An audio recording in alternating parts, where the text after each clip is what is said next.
আলাইহিসসালাতু ওয়াসসালামের জামানায় আল্লাহর পয়গম্বর মুসা আলাইহিসসালামের কাছে এসেছে। মেয়েটা এসছে, সে চোখের পানি ছেড়ে ছেড়ে কান্না করে। পয়গম্বর মুসা জিজ্ঞাসা করলেন, বোন তুমি কান্না করো, কি করেছো? মেয়ে ডাক দিয়া বলছে, পয়গম্বর মুসা আমি জিনা করেছি। জিনা করবার পরে একবার দুইবার না একাধিকবার জিনা করেছি। জিনা করবার পরে একাধিক পুরুষের সঙ্গে মেলামেশা করবার পরে আমার পেটে বাচ্চা এসেছে। ওই বাচ্চা পৃথিবীতে ভূমিষ্ঠ হয়েছে। আমি ওই বাচ্চাটাকে হত্যা করেছি। আমি জিনা করেছি, বাচ্চাকেও হত্যা করেছি। এখন আপনার দরবারে আমি এসেছি, জানতে চাই আমার অপরাধ কি আল্লাহ ক্ষমা করবেন কিনা। মুসা আলাইহিস সালাম বললেন, দূর হয়ে যাও। একদিকে তুমি জিনা করেছো, অপরদিকে জিনার দ্বারা বাচ্চা জন্ম দিয়েছো। এরপরে ওই বাচ্চাকে তুমি নিজের হাতে হত্যা করেছো। তুমি অপরাধের উপরে অপরাধ করেছে, ত্রিপল অপরাধ করেছো। তোমার মাফ হবে কিনা আমি জানি না।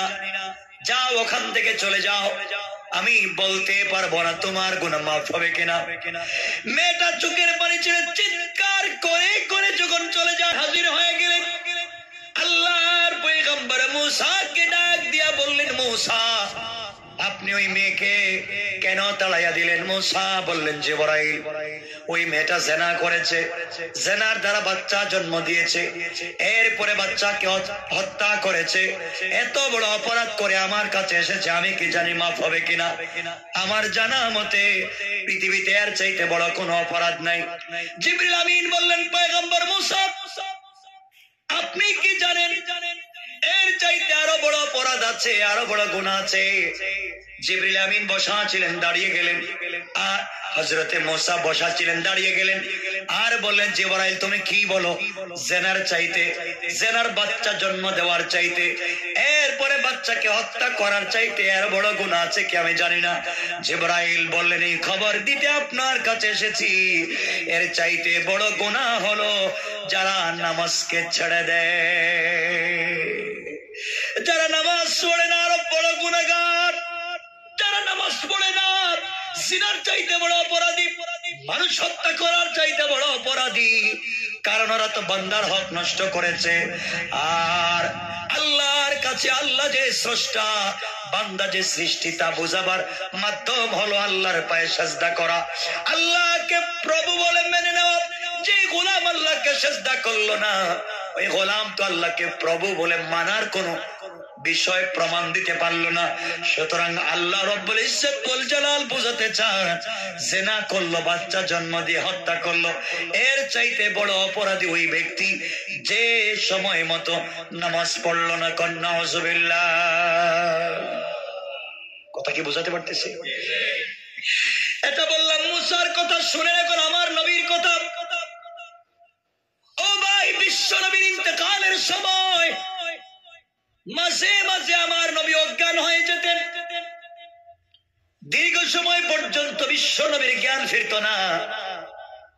এমন সময় নবীজির যখন জ্ঞান ফিরিত, জ্ঞান ফিরার পরে বিশ্ব নবী সন্তানের কথা জিজ্ঞাসা করতেন না, স্ত্রী পরিবারের কথা জানতে চাইতেন না। নবীজির জ্ঞান ফিরলে আয়েশাকে বলতেন, আয়েশা তুমি বলো তো এখন নামাজের সময় হয়েছে কিনা। আমার বন্ধুগণ, ইন্তেকালের আগে একদিন ইশার সালাতের একটু আগে বিশ্ব নবী অজ্ঞান হয়ে গেলেন। আয়েশার হুজুর, আমার মা আয়েশা সিদ্দিকা রাদিয়াল্লাহু তাআলা আনহা রানের উপরে, উরুর উপরে মাথা রেখে বিশ্ব নবী শুয়ে আছেন, অজ্ঞান হয়ে গেছেন, জ্ঞান ফিরে না, এশার সময় হয়ে গেল। সকল সাহাবীরা মসজিদে হাজির হয়ে গেলেন, কিন্তু বিশ্ব নবী তো ঘর থেকে বের হন না। আমার বন্ধুগণ, কথাগুলো মনোযোগ দিয়ে শোনো। রাত্র গভীর হয়ে গেল, বিশ্ব নবী সাল্লাল্লাহু আলাইহি ওয়াসাল্লাম জ্ঞান ফিরে না। সকল সাহাবীরা মিলে হযরতে আবু বকরকে ধরলেন, আবু বকর তুমি ছাড়া কেউ হবে না। বিশ্ব নবীজি জায়নামাজে দাঁড়িয়ে সালাত আদায় করেছেন, আজকে আপনি ইমামতি করে আমাদের নামাজটা আপনি পড়াইয়া দেন।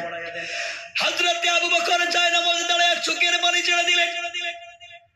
আবু বকর ইশার সালাতের ইমামতি শুরু করে দিলেন। কিছুক্ষণ পরে আল্লাহর পয়গম্বরের যখন জ্ঞান ফিরেছে, পয়গম্বরে আরবি আয়েশাকে জিজ্ঞাসা করেন, আয়েশা এখন কোন নামাজের সময়?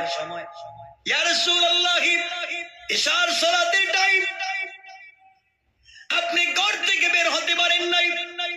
সকল সাহাবীরা মসজিদের ভিতরে কান্না করতে করতে পরিশান।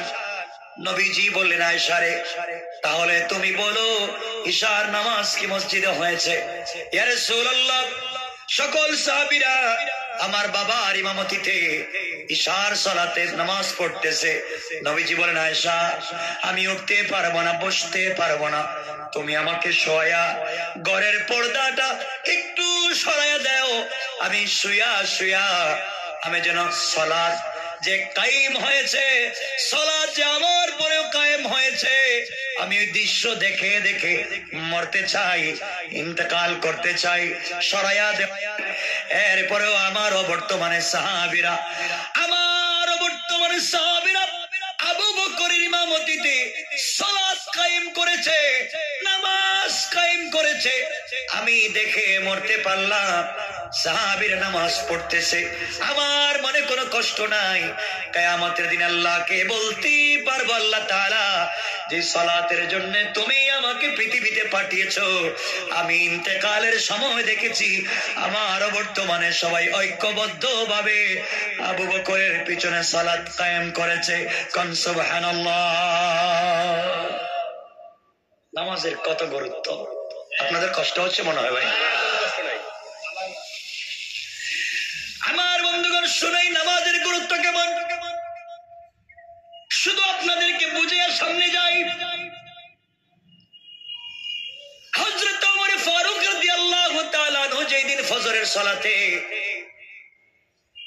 তাকে গোলাম যখন তার পেটের মধ্যে খঞ্জর মেরে দিল ফজরের দ্বিতীয় রাকাতে, হযরত ওমরের পেটের মধ্যে যখন মাজুসি খঞ্জর লাগায় দিল, নামাজের রুকুতে গেলেন, খঞ্জর দিয়ে আঘাত করলো পেটের ভিতরে, হযরত ওমরের নাড়ি বুড়ি বের হয়ে গেল। এক রাকাত সালাতের ইমামতি করেছেন, আর এক রাকাত করতে পারলেন না, ধরাশায়ী হয়ে পড়ে গেলেন মসজিদের ভিতরে, ব্লাড যাওয়া শুরু হয়ে গেল। সকল সাহাবীরা মিলে হযরত ওমরকে ধরাধরি করে বাহিরে নিয়ে গেলেন। হযরতে ওমর তো এমন অসুস্থ হয়ে গেলেন, পেট এতটুকুন কেটে গেল, পেটের মধ্যে আঘাত করেছে, বুকে আঘাত করেছে, পিঠে আঘাত করেছে, নাড়ি বুড়ি বের হয়ে গেছে, কাপড় দিয়ে পেটের মধ্যে নাড়ি বুড়ি গুলাকে বেঁধে রাখা হয়েছে। ওমরের জ্ঞান ফিরে না, মুখের মধ্যে দুধ দিলে পেট দিয়ে বের হয়ে যায়, নাভিজ দিলে বের হয়ে যায়। সাহাবীরা বুঝতে পারলেন ওমর আর বাঁচবেন না, ওমর শহীদ হয়ে যাবেন, নির্ঘাত ইন্তেকাল করবেন। এভাবে করতে করতে যেই সময় ওমরের জ্ঞান ফিরেছে, উঠতে পারবেন না, বসতে পারবেন না, শরীর নাড়াতে পারেন না, আওয়াজ করে কথা পর্যন্ত বলতে পারেন না, ছোট্ট ছোট্ট আওয়াজে কথা বললেন। একজনকে ইশারা করে বললেন, তুমি আমার কানের কাছে আসো। একজন সাহাবী তার কানটাকে হযরত ওমরের মুখের কাছে নিলেন। ওমর হুঁশ আসার পরে জিজ্ঞাসা করলেন না, আমার স্ত্রী কেমন আছে, আমার ছেলে আব্দুর রহমান কেমন আছে, রাষ্ট্র কেমন চলতেছে, কিছুই জিজ্ঞাসা করলেন না। আমার চোখের পানি জিজ্ঞাসা ছেড়ে জিজ্ঞাসা করলেন, ভাইরে আমার দায়িত্বে, আমার পিছনে, আমার ইমামতিতে যেই ফজরের সালাত শুরু হয়েছিল, ফজরের 1 নাম্বার রাকাতের ইমামতি করতে পেরেছি, দায়িত্ব আদায় করতে পেরেছি। দ্বিতীয় রাকাতের ইমামতি করতে পারেনি, আমি পড়ে গিয়েছিলাম। তোমাদের কাছে আমি প্রথমে জানতে চাই, আমি পড়ে যাওয়ার পরে তোমরা কি দ্বিতীয় রাকাত নামাজ পড়েছো কিনা? সুবহানাল্লাহ পড়লেন না? গিয়েছিলাম, আমার পরে কি তোমরা দ্বিতীয় রাকাত সালাত আদায় করেছো? সাহাবীরা বললেন, ওমর আপনি পড়ে যাওয়ার পরে, আপনি যখন ধরাশায়ী হয়ে পড়ে গিয়েছিলেন, আপনি পড়ে যাওয়ার পরে আমরা আরেকজন সাহাবীকে সামনে দিয়া ওই রাকাত নামাজ পড়েছি। হযরত ওমর চোখের পানি ছেড়ে উপর দিকে হাত উঠাইয়া আল্লাহকে ডাক দিয়া বললেন, আল্লাহ, যেই সালাতের জন্য আমার নবী কষ্ট করেছে, জিন্দেগিতে এত কষ্ট করলে, আজ আমি শহীদ হয়ে যাব, ইন্তেকাল করব। আমার ইন্তেকালের আগে আমি বুঝতে পেরেছি আমার বর্তমানে যখন সালাত কায়েম হয়ে গেছে, আল্লাহ তাআলা তুমি সালাতকে কিয়ামত পর্যন্ত কায়েম রেখে দাও। কোন সুবহানাল্লাহ। কি দায়িত্ব ছিল তাদের। আমার বন্ধুগণ, এই সালাত আপনারা জানেন, আলী রাদিয়াল্লাহু তাআলা আনহু তার যুদ্ধের সময় পায়ের মধ্যে তীর লেগে গিয়েছিল, কেউ খুলতে পারে নাই। হাত দিলে আঘাত পাইলে চিৎকার করে কান্দে অজ্ঞান হয়ে যায়। বিশ্ব নবী বললেন, সাহাবীরা আমার আলীর পায়ে তীর লেগেছে, টানা হেঁচড়া করার দরকার নাই। আলী যখন নামাজে দাঁড়াবে তোমরা সবাই সজোরে টান দি আলীর পা থেকে যদি তীর খুলে ফেলো, আমার বিশ্বাস রক্ত গোশত চামড়া যদি ছিঁড়ে যায়, এরপরে তীর খুলে গেলে আলী বুঝতে পারবে না। কোন সুবহানাল্লাহ। তার নাম ছিল সালাত। তার নাম কি? তার নাম কি? এই সালাত শুধু ব্যক্তি জীবনে নয়, রাষ্ট্রীয় জীবনে কায়েম করা লাগবে। কথা বলেন না কেন? রাষ্ট্রের বড় বড় নেতা এক সময় ছিলেন যারা নামাজি ছিলেন। আমার বন্ধুগণ, কম লম্বা করবো না, আপনারা বসলে কয়েকটা কথা বলবো, আর আপনারা যদি কেউ একজন উঠেন কথা রেখে দেন, ঠিক আছে? ঠিক আছে। আমার মুসলমান বন্ধুগণ, বেশি দিন আগের কথা না, এই দুনিয়ার জমিনে আল্লাহর সাথে যদি আপনি সম্পর্ক করতে পারেন, আল্লাহর সাথে আপনি সম্পর্ক করতে পারেন, মনে রাখবেন দুনিয়ার জমিনের কোন পেরেশানি আপনাকে নামাজ থেকে দূরে রাখবার কথা না। আপনি যত কাজ করেন না কেন আল্লাহকে ভুলে যাওয়ার কথা না। এই দুনিয়ার জমিনে একজন বড় বুজুর্গ ছিলেন, যার নাম ছিল খাজা কুতবুদ্দিন বখতিয়ার কাকি রহমাতুল্লাহি আলাইহি। মস্ত বড় বুজুর্গ ছিলেন, আল্লাহ ওয়ালা, তাহাজ্জুদ ওয়ালা, রোজা ওয়ালা, জিকির ওয়ালা, কোরআন ওয়ালা। এত বড় আল্লাহর বুজুর্গ ছিলেন, যার জীবনে নামাজ ছেড়ে দেন নাই, তাহাজ্জুদ ছেড়ে দেন নাই, জিন্দেগিতে জেনে শুনে কোনদিন মিথ্যা কথা বলেন নাই। এই বুজুর্গ আল্লাহ ওয়ালা কুতবুদ্দিন বখতিয়ার কাকি রহমাতুল্লাহি আলাইহি অসুস্থ হয়ে পড়লেন। কুতবুদ্দিন বখতিয়ার কাকি অসুস্থ হয়ে গেলেন। বললেন যে অসুস্থ হয়েছে, আর সুস্থ হওয়ার কোন পথ নাই, মনে হয় সুস্থ হব না, মনে হয় আর বাঁচব না, ইন্তেকাল করব। একদিন তিনি তার আত্মীয় স্বজন, বাচ্চা সন্তান সবাইকে দাওয়াত করে জমা করলেন। সবাইকে একত্রিত করে কুতবুদ্দিন বখতিয়ার কাকি বললেন, শোনো, আমার মনে হয় আমি যে অসুস্থ হয়েছি, আর বিছানা থেকে উঠতে পারবো না, আমি আর দাঁড়াতে পারবো না, কোন দিন জানি ইন্তেকাল করি। মৃত্যুর আগে তোমাদেরকে একটা ওসিয়ত করে যেতে চাই। মস্ত বড় বুজুর্গ আলেম একটা কথা বলবেন, সবাই শুনতে চায়। কুতবুদ্দিন বখতিয়ার কাকি বললেন, শোনো, আমি যদি ইন্তেকাল করি, আমি মরে গেলে আমার জানাজা এই ভারতের কোন বড় পীরকে দিয়ে তোমরা দিও না, কোন শাইখুল হাদিসের মাধ্যমে আমার জানাজার ইমামতি করবে না, কোন বড় আলেমের মাধ্যমে আমার জানাজার ইমামতি করাবে না, বড় খতিবের মাধ্যমে আমার জানাজার ইমামতি করবে না। এক কথায় দেশের ভিতরে যারা বড় বড় বুজুর্গ আলেম, কাউকে দিয়ে তোমরা আমার জানাজার ইমামতি করাবে না।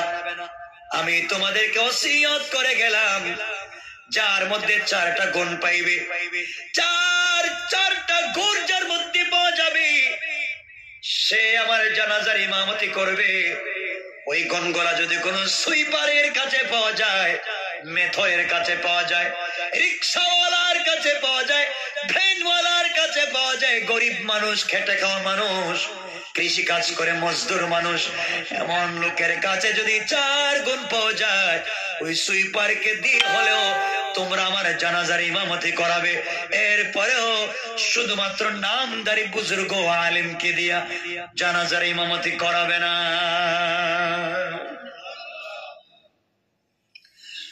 সবাই আশ্চর্য হয়ে গেলেন। কুতুবউদ্দিন বখতিয়ার কাকে বলতে লাগলেন, আমি ইন্তেকাল করলে যে কাউকে দিয়ে তোমরা ইমামতি করবে না। সবাই বলল, হুজুর বলেন আপনার এই শর্তগুলা কি? তিনি বললেন, 1 নম্বর শর্ত হলো, যার জীবনে জন্মের পরে যেদিন বালিগ হয়েছে, প্রাপ্ত বয়স্ক হওয়া থেকে নিয়ে আমার জানাজার দিন পর্যন্ত যার জীবনে কোনদিন 5 ওয়াক্ত নামাজে তাকবীরে উলা ছুটে যায় নাই, কোন সুবহানাল্লাহ। ইমাম যখন আল্লাহু আকবার বলে তাকবীরে তাহরিমার জন্য হাত উঠায়, ওই সময় যারা হাত উঠায় 1 সেকেন্ড, 2 সেকেন্ড, 5 মিনিট, 1 মিনিট পরে না, যারা তাকবীরে ওলা ইমামের সঙ্গে হাত উঠে জামাতে নামাজ পড়ে, এমন যদি কাউকে পান, প্রাপ্ত বয়স্ক হওয়া থেকে নিয়ে আজকে পর্যন্ত যার তাকবীরে উলা ছুটে যায় নাই, এমন লোককে পাওয়া গেলে সে আমার জানাজার ইমামতি করবে, কোন সুবহানাল্লাহ। 2 নম্বর ওসিয়ত, ওই ব্যক্তিকে দিয়ে তোমরা আমার জানাজার ইমামতি দিবে যার জন্মের পরে প্রাপ্ত বয়স্ক হওয়া থেকে নিয়ে আমি যেই দিন আমার জানাজা হবে ওই দিন পর্যন্ত যিনি তার জিন্দেগিতে তাহাজ্জুদের নামাজ কাজা করে নাই। আল্লাহু আকবার বলেন। যার জিন্দেগিতে কোনদিন তাহাজ্জুদের সালাত কাজা হয় নাই,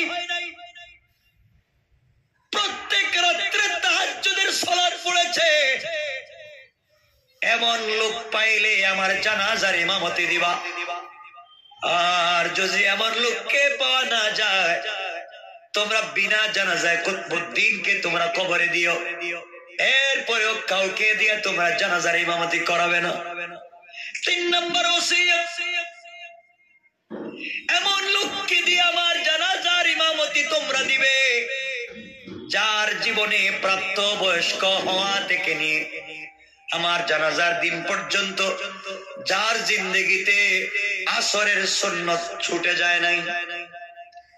কি আসরের ফরজ না সুন্নত? যার জিন্দেগিতে আসরের সুন্নত ছুটে যায় নাই, এমন কোন লোককে যদি পাওয়া যায়, সে আমার ইমামতি করবে। চিন্তা করেন কি বলতেছে। 4 নম্বর ওসিয়ত, যে কোনদিন কোন সময়ে বেগানা নারীর দিকে চোখ তুলে তাকায় নাই, পৃথিবীতে কোনদিন বেগানা নারীর দিকে, অপরিচিত নারীর দিকে চোখ তুলে ইচ্ছা করে তাকায় নাই। এই 4 গুণ যার মধ্যে পাওয়া যাবে, সে আমার জানাজার ইমামতি করবে।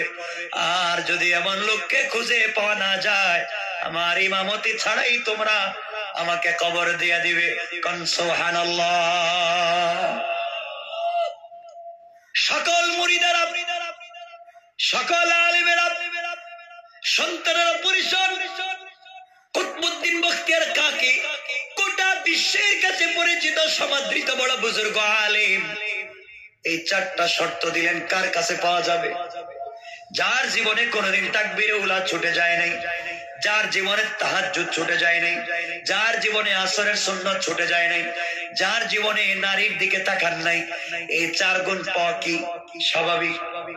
কথা বলেন নাই, এখন পাওয়া যাবে নি? কতক্ষণ পাওয়া যাবে? কঠিন মানে কঠিন। আমরা তো সব পিসাব, নারী পুরুষের নিয়েও পিসাব। কথা বলেন না কেন? যারা নারী পুরুষ দিয়া মেলা মিলাইয়া নারীদেরকে বিভিন্ন জালফুক করে, আর মুরিদরা কই তোমার বউরে তো দেখলাম না। এমন মুরিদ আসেনি, এমন পিসাব আসেনি। এটা পীর না শয়তান? সবাই বলেন পীর না শয়তান? এগুলা শয়তান, শয়তান। আল্লাহর আল্লাহ এই কাজ তো আমিও করি নাই। আমার বন্ধুগণ, শর্ত দিচ্ছেন কয়টা? সবাই বলেন কয়টা? এখানে কেউ আসেননি এমন 60টা শর্ত আছে আপনার ভিতরে? আরে বাংলাদেশে খুঁজে পাইবেন না, এখানে খুঁজে পাবেন, বাংলাদেশেই পাইবেন না। ঠিক না? সহজ না। আমার বন্ধুগণ গভীর মনোযোগ। এক পর্যায়ে দীর্ঘদিন পরে আল্লাহর গোলাম ইন্তেকাল করলেন। গোটা দুনিয়ায় খবর হয়ে গেল কুতবুদ্দিন বখতিয়ার কাকি রহমাতুল্লাহ আলাইহি ইন্তেকাল করেছেন। গোটা দুনিয়ার মানুষ পরেশান হইয়া, পাগল হইয়া কুতবুদ্দিনের জানাজায় হাজির হওয়ার জন্য দৌড়ায়। লক্ষ লক্ষ মানুষ ভারতে হাজির হয়ে গেলেন। কুতবুদ্দিন বখতিয়ার কাকির জানাজার জন্য পৌঁছে গেলেন। জোহরের নামাজের পরে জানাজার টাইম ঠিক করা হয়েছে। লাশ রেখে দেওয়া হয়েছে দিল্লির শাহী জামে মসজিদের সামনে। আর একজন ঘোষণা করতেছে, শুনো,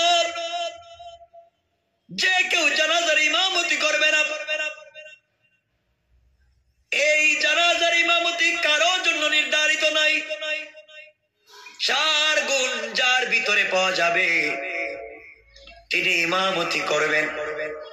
এইভাবে 4 গুণ বলা হলো। 1 নম্বর, তাকবীরে উলা ছুটে যায় নাই, তাহাজ্জুদ ছুটে যায় নাই, আসরের সুন্নাত ছুটে যায় নাই, বেগানা নারীর দিকে তাকায় নাই। বড় বড় আলেম, পীর, বুজুর্গ, মাশায়েখ, মুফতি, আল্লামা, খতিব, লক্ষ লক্ষ আলেম উলামার অভাব নাই। কেউ সামনে যায় না,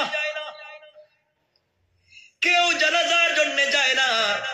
লক্ষ লক্ষ পাবলিক দাঁড়িয়ে আছে, কেউ জানাজার জন্য যায় না।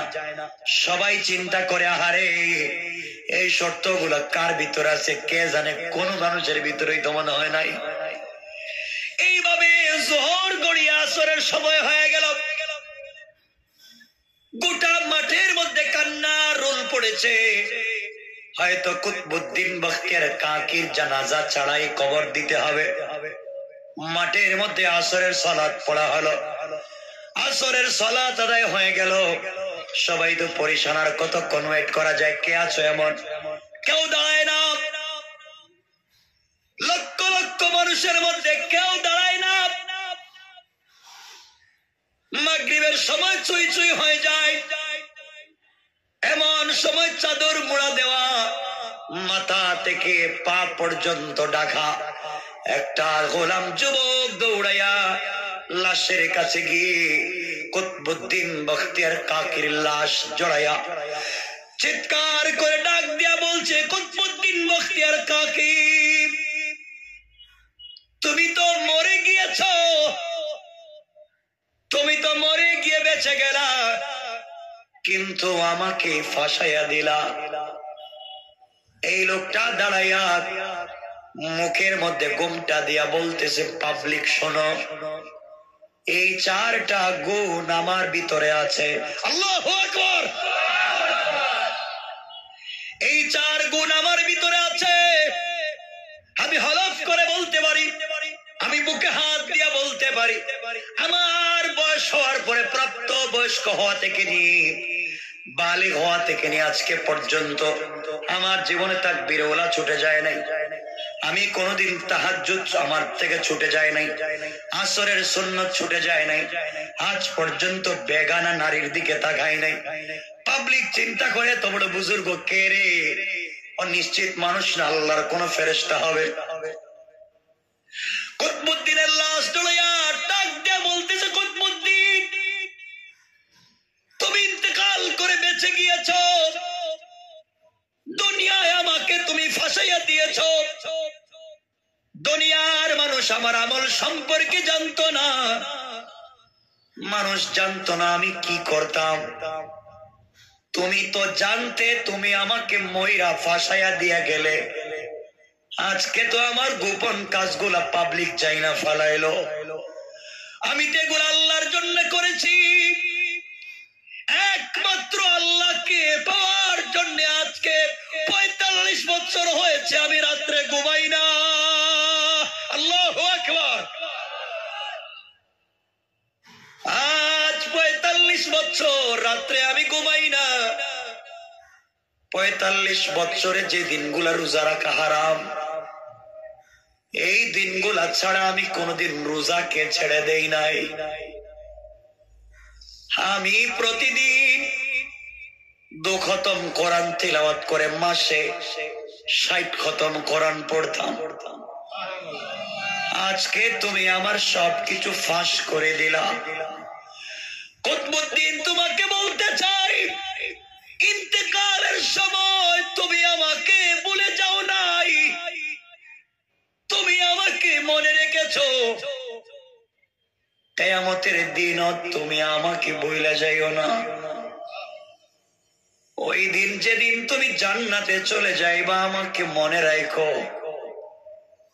এইভাবে চিৎকার করে চোখের পানি ছেড়ে কাঁদতে কাঁদতে জানাজার নামাজের জন্য দাঁড়াইয়া গেল। জানাজার সালাত শেষ হয়ে গেল।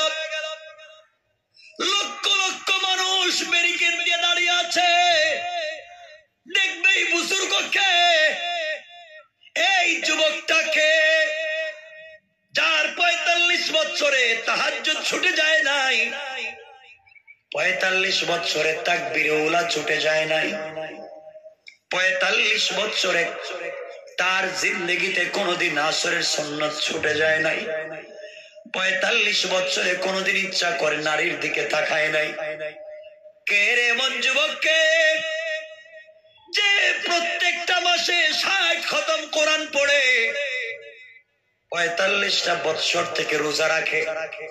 সবাই যখন তাকায় আছে, এমন সময় আল্লাহর গোলাম তার মুখ থেকে যখন চাদর সরাইয়া দিয়েছে, চাদর সরাইয়া দিতে পুরো মাঠে কান্নার রোল পড়ে গিয়েছে। মনে হয় কিয়ামত কায়েম হয়ে গেছে। লক্ষ লক্ষ মানুষ তাকাইয়া দেখে, উনি তো আমাদের দেশের কোন শেখুল হাদিস না, আমাদের দেশের কোন বড় মুফতি না, আমাদের দেশের বড় কোন আল্লামার পীর না। উনি হলেন আমাদের বাদশাহ, দেশের রাষ্ট্রপ্রধান, যার নাম হলো শামসুদ্দিন আলতামাস। আল্লাহু আকবার। একজন রাষ্ট্রপ্রধান হওয়ার পরে, একজন প্রেসিডেন্ট হওয়ার পরে তিনি বলতেছেন বুকে হাত দিয়া, রাষ্ট্রের সবগুলা দায়িত্ব আদায় করার পরেও আমার তাহাজ্জুদ 45 বছরে ছুটে যায় নাই, আমার 45 বছর থেকে তাকবীরে উলা ছুটে যায় নাই, 45 বছর থেকে আসরের সুন্নাত ছুটে যায় নাই, 45 বছরে কোন নারীর দিকে তাকাই নাই। মানুষ তাকায়া দেখে বাদশাহ শামসুদ্দিন আলতামাস। আমার বন্ধুগণ, একটা রাষ্ট্রের প্রাইম মিনিস্টার, প্রধানমন্ত্রী, রাষ্ট্রপতি, বাদশাকে এত পরিবর্তন করে দিতে পেরেছে একমাত্র আল্লাহর ভয় আর আল কোরআন। ঠিক কিনা বলেন? অনেক দূরে, অনেক অনেক দূরে। এই জন্য আল্লাহ এই সমস্ত বান্দাদের দিকে লক্ষ্য করে শয়তানকে বলছেন, শয়তান, ও শয়তান, তুই সবাইকে ধোঁকা দিতে পারবে, কাদেরকে ধোঁকা দিতে পারবে না? আল্লাহ বলছেন, ইল্লা ইবাদাকা মিনহুমুল মুখলাসিন। আল্লাহ রব্বুল ইজ্জত ওয়াল জালাল বলে দিলেন, যারা আমি আল্লাহর মুখলিস বান্দা, তুই সারা জীবন তাদেরকে ধোঁকা দিবে। ধোঁকা তো দেওয়া দূরের কথা, তুই নিজেই ধোঁকা খেয়ে যাবে। কোন সুবহানাল্লাহ, আল্লাহু আকবার। কষ্ট হচ্ছে আপনাদের? আপনারা, আমরা ভালো মানুষ হয়ে যাই, শয়তানি আমাদের ফজরের টাইমে ঘুম থেকে উঠায় দিবে। ঠিক কিনা বলেন? ছোট্ট এক কথা 1 মিনিটে বলে, একদিন ওমর রাদিয়াল্লাহু তাআলা একদিন ফজরের নামাজে যাইতে পারেন না, ফজরের সালাতে যাইতে পারেন না, ঘুমায় গেছেন। ঘুম থেকে উঠতে দেরি হয়েছে। সকালবেলা রাসূলের দরবারে গিয়ে কান্না শুরু করছে, ইয়া রাসূলুল্লাহ, আমি শেষ, ওমর তো হালাক, ধ্বংস হয়েছে, আজকে নামাজে আসতে পারে নাই। এই যে কান্না, সব সম্পত্তি আল্লাহর রাস্তায় দান, সারা জিন্দেগি আল্লাহর রাস্তায় ওয়াকফ, সব কিছু করবেন। কানতে কানতে কানতে কানতে পরেশান। রাসূল বলেন, ওমর কান্দিস না। এইভাবে সারাদিন কানতে কানতে কানতে কানতে রাত্র হয়ে গেছে। আমার একদিনের ফজরের নামাজ কাজা হয়ে গেছে। রাসূল বললেন, আল্লাহ তোমাকে ধরবে না, আল্লাহ তোমাকে মাফ করে দিবে। আর তুমি আজকে যা দান খয়রাত করছো, আল্লাহ রাসূল তোমাকে মাফ করে দিবে। পরের দিন হযরত ওমর তো ঘুমে, ফজরের 1 ঘন্টা আগে ওমর দেখেন কাইসা ডাকতেছে দরজায়, ওমর ওঠো। ওমর কয়, কে তুমি? ফজরের সময় আমারে ডাকো? কেউ তো আমারে ডাকে না, উঠো নামাজ পড়ো। কে? আমি শয়তান। শয়তান আমারে ডাকো কেন? ভাই তাড়াতাড়ি পায়ে ধরে উঠে নামাজটা পড়ে নে। কালকে নামাজ না পড়াইয়া যে ভুলটা করছি, 1 ওয়াক্ত নামাজ গেছে আর কোটি কোটি বছরের সব লেখা আল্লাহ দিছে। আল্লাহু আকবার। আমি এই ভুল করতে চাই না, তাড়াতাড়ি উঠে নামাজটা পড়ে নে। এজন্য আমরা ভালো মানুষ হয়ে যাই, শয়তান আমাদের পাড়া দিবে। পারবো তো ইনশাআল্লাহ? সবাই বলেন ইনশাআল্লাহ। শেষ করে দেব? আর লম্বা হয়ে যাচ্ছে তো, এখন তাহলে তো লম্বা করা যাবে না, লম্বা করলেই। কারণ আমি বলছিলাম আপনাদেরকে একটা আমল বলবো, আমল মনে আছে আপনাদের? একটু হাত উঠিয়ে বলেন কার কার মনে নাই? ওরে আল্লাহ, মনে আছে? একটা আমলের কথা বলবো, কিন্তু আমলের কথা বলতে অনেক সময় লাগবে। হ্যাঁ, কিন্তু আপনাদের তো কষ্ট হচ্ছে দেখতেছি। একটা আমল সংক্ষেপ করে দিচ্ছি। এই আমল হলো সালাতুল হাজত। কি? সালাতুল হাজত, 2 রাকাত হাজতের নামাজ। আপনি যদি ঠিক মতো সিস্টেমে পড়তে পারেন, আপনি যা চাইবেন চাইতে দেরি, হাজির হইতে দেরি নাই। আরে আমি দিলে হাত দিয়ে বলতে পারি আমার জিন্দেগি, আমার লাইফের কথা বলতে পারি, আমি আমার কথা বলতে পারি। হাদিসে ভুল রাসূল বলেন নাই, হাদিসে ভুল বলেন নাই। আপনি কি চাইবেন আর পাইবেন না, কি চাইবেন আর পাইবেন না। কথা তো অনেক। সালাতুল হাজত পড়তে পারবেন তো ইনশাআল্লাহ? সালাতুল হাজত যদি আপনারা জিন্দেগিতে পড়তে পারেন, এই জিন্দেগিতে যা পাইবেন কল্পনাও করতে পারবেন না। কিন্তু এই সালাতুল হাজতের কি গুরুত্ব বলতে তো অনেক সময় লেগে যাবে, আধা ঘন্টা লেগে যাবে, আর কষ্ট হচ্ছে দেখতেছি আপনারা।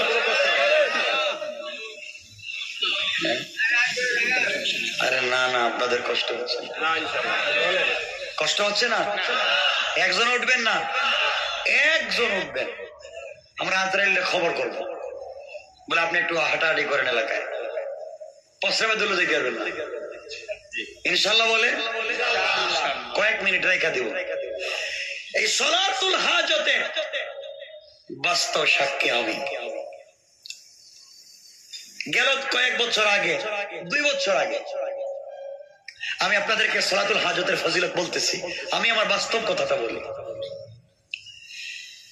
গেল 2 বছর আগে 31st নাইটের রাত, 31st নাইট তো বুঝছেন কত তারিখ? 31শে ডিসেম্বর রাত্র আমি কক্সবাজার সি বিচে প্রোগ্রাম করেছি, লাবণী পয়েন্টে প্রোগ্রাম করে ঢাকার উদ্দেশ্যে রওনা দিয়েছি। দিতে গিয়ে রাস্তাঘাটে তো কওয়া যায় না কখন কি ঘটে, ঠিক না? আমি কিছু আইসা 1-10 কিলো আইসা গাড়ি থামাইয়া আমি, আমার ড্রাইভার, আমার সফর সঙ্গী, আমরা নেমে ওযু করে আল্লাহর কাছে, কারণ জানি রাসূল পাক বলেছেন যারা সালাতুল হাজতের নামাজ এক নিয়তে পড়ে, প্রথম রাকাতে কুল ইয়া আইয়ুহাল কাফিরুন, দ্বিতীয় রাকাতে সূরা ফাতিহার পরে কুল হুয়াল্লাহু আহাদ, যদি নির্ঘাত নিঃসন্দেহে ইয়াকিনের সাথে বিশ্বাসের সাথে যে উদ্দেশ্যে পড়বে, নামাজের সালাম ফিরাতে দেরি, উদ্দেশ্য হাসিল হতে দেরি নয়। বাস্তব প্রমাণ আমি এই যে গেল কয়েকদিন কিছু গত বছর যখন সমুদ্রে 10 নম্বর সংকেত দিছিল না, 10 নম্বর সংকেত ছিল, রেড সিগন্যাল ছিল। আমার প্রোগ্রাম ছিল চাঁদপুরে প্রোগ্রাম। তো রাত্রে প্রোগ্রাম করতে গেছি, এখানে ঝড় তুফানে সব পিন্ডাল সব ভেঙে ফেলেছে, কিছু নাই। মসজিদে প্রোগ্রাম করছি, মসজিদে প্রোগ্রাম করার পরে রাত্র শুরু হয়েছে, আসছি ঝড় তুফান, বিদ্যুৎ নাই, লাইট নাই, অন্ধকার। কিছু বতাসার পরে দেখি রাস্তায় গাছ পড়ে, রাস্তা ব্লক। এখন গুগলেও কাজ করে না, রাস্তাও চিনি না, কোন দিকে যাব তাও বুঝতেছি না। অজুর ধারে শিলা বৃষ্টি পড়তেছে, ঝড় তুফান, কোন মানুষ নাই। গড়ির দিকে তাকায় দেখি রাত্র 3:30। কোথায় আছি তাও বলতে পারতেছি না, যাবো কোথায় তাও জানি না। আমি আমার ড্রাইভার বললাম, যা হয়েছে তো আল্লাহর উপরে, আল্লাহর হাওলা। গাড়ি গ্লাস তো লাগানো, লাইট একটু জ্বালাইয়া, হেডলাইট। এক কাজ করো, আমরা গাড়ির ভিতরে সালাত পড়ে, তুমিও পড়ো আমিও পড়ি, সালাতুল হাজত পড়ি। সাক্ষী আমার এখানে আছে, ওই যে ছেলেটা দাঁড়াই আছে, ওর বাড়ি চাঁদপুরে, ও নিজে সাক্ষী ছিল। পরে আমরা তো কাঁদতেছি, সালাতুল হাজত পড়ে ঝড় তুফান, গাড়ি ভাবে কাঁপতেছে রাস্তায়।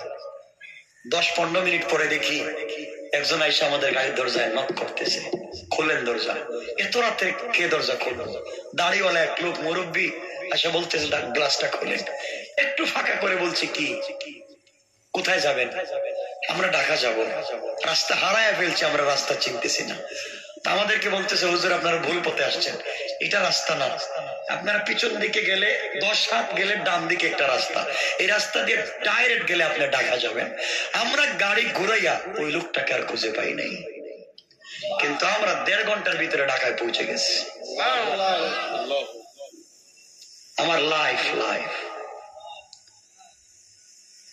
এজন্য আপনাদেরকে আগে বলছি, আজকে সালাতুল হাজত বইলা যাবো, আমার কথা না, আজকে যেটা বলবো আপনারা বুঝবেন সালাতুল হাজত দিয়ে কারা পাইছে। আরেকটা বলি, কষ্ট হচ্ছে না তো? বাস্তব কথা বলছি। প্রোগ্রামে গেলাম, যে জায়গায় প্রোগ্রামে গেলাম, আমাদের টাইম শেষ প্রোগ্রামের, কিন্তু জায়গা এখন আছে 65 কিলো গেছে। ওয়াশ করছি যেখানে, গাড়ি যেখানে গিয়ে থামাইছি, গ্যাস 10 মানে আরো 50 কিলো আগে গ্যাস শেষ, গাড়ি অকটেন ছিল তাও শেষ। শুধুমাত্র ওয়াজের পিন্ডালে গিয়ে গাড়ি থামাইছি, গাড়ি স্টার্ট বন্ধ হয়ে গেছে, গ্যাসও নাই, পেট্রোলও নাই, কিছু নাই গাড়ি। ওয়াশ করছি 2 ঘন্টা।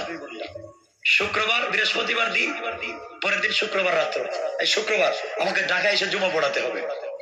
পাবলিকে বললাম, ভাই আমি এমন কি করবো, আমার যে এখন গ্যাসও নাই, পেট্রোলও নাই, আমি তো ঢাকায় যাওয়া লাগবে কালকে জুমা। হুজুর এখান থেকে 65 কিলো দূরে গ্যাস পাম্প। কত কিলো? গাড়িতে গ্যাস পেট্রোল আছে, এগুলো শুনেছেন হয়তো আমার কোন প্রোগ্রামে আমি বলেছি। বললাম, ভাই আমরা 65 কিলো যাবো কেমন, গ্যাসও নাই, পেট্রোলও নাই। একজন লোক এসে 1 লিটার হবে তো ভাই 2 লিটার হবে, মানে মোটর সাইকেল থামাইয়া এবার বোতলের ভিতরে মোটর সাইকেল দিয়ে আমাদেরকে দিচ্ছে অকটেন দিয়ে, বলছে হুজুর 1-2 লিটার হবে, আপনি আপনার গাড়িতে নিয়ে আনেন, যতটুকু যাইতে পারেন।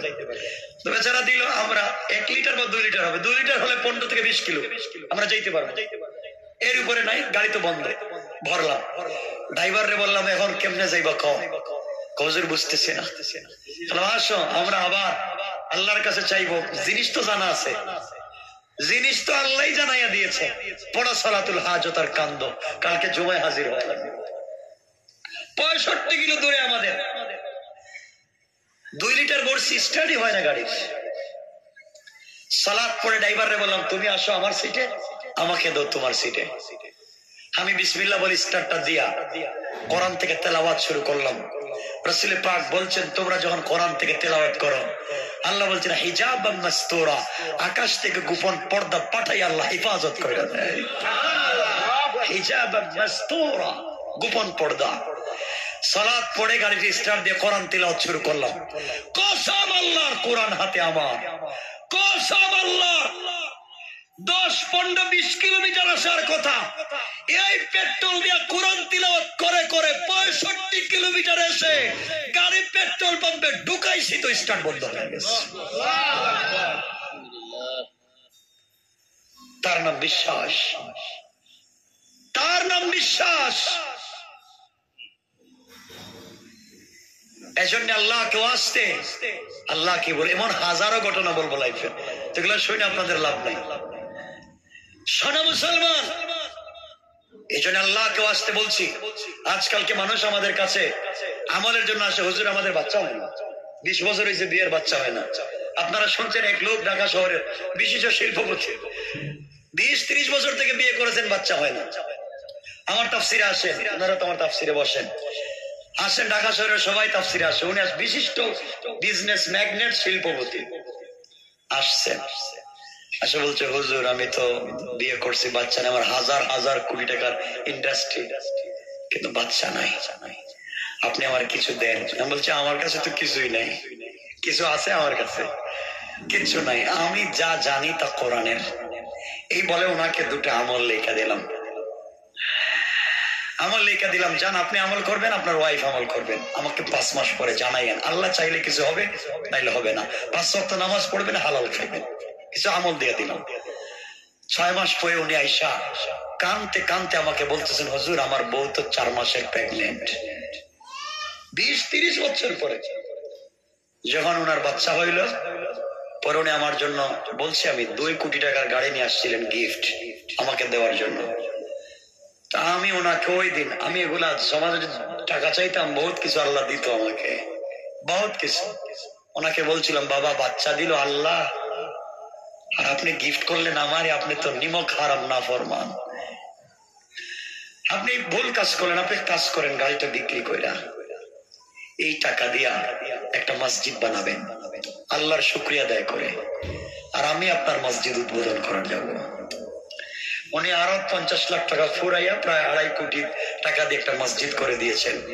আলহামদুলিল্লাহ, আমি নিজে উদ্বোধন করলাম। তো আমি বলতে চাই কোরআন এখনো আছে, কথা বলেন না কেন? রাসূলের হাদিস এখনো আছে, শুধু আমরা ঠিক না, আমরা ঠিক নাই, মানে এখনো কোরআন অ্যাকশন করতাম, ঠিক কিনা বলেন? সুতরাং আপনাদেরকে সংক্ষেপ করে বইলা দিই, আপনারা বলবেন এত কথা বললেন, আমলটা তো বললেন না। বইলা দিব, বসবেন তো ইনশাল্লাহ। আমার মুসলমান বন্ধুগণ গভীর মনোযোগ। তারিখে ইবনে জারির তাবারিতে লিখে, দুররে মনসুরে লিখে, তাবরানী শরীফের একটা রওয়ায়াত, এই দুনিয়ার জমিনে অনেক বড় বড় পয়গম্বরদের কথা আল্লাহ যেইভাবে কোরআনে নাম সহ উল্লেখ করেছেন, এইভাবে পয়গম্বর ছাড়া যে কয়জন মনীষীর নাম আল্লাহ কোরআনে এনেছেন, এর মধ্যে একজনের নাম হাকিম লোকমান। নাম শুনেছেন? কথা বলেন না কেন? হাকিম লোকমান একদিন তার সন্তানদেরকে নিয়ে বসলেন, তিনি সন্তানদেরকে উপদেশ দিতেন, সন্তানদের সঙ্গে আল্লাহর পরিচয় করিয়ে দিতেন, আল্লাহর পরিচয় সন্তানদের কাছে তুলে ধরতেন। মনোযোগ দিয়ে কথাগুলা শুনেন আমার বন্ধুগণ, দিল দিয়ে কথাগুলো শোনো। হাকিম লোকমান একদিন সন্তানদেরকে নিয়ে পরামর্শ করতেছেন আর উপদেশ দিচ্ছেন, বাবা চলার পথে এই পথে চলবা, শিরিক করবা না, অন্যায় করবা না, আল্লাহকে চিনবা, হালাল পথে চলবা, অন্যায় করবা না।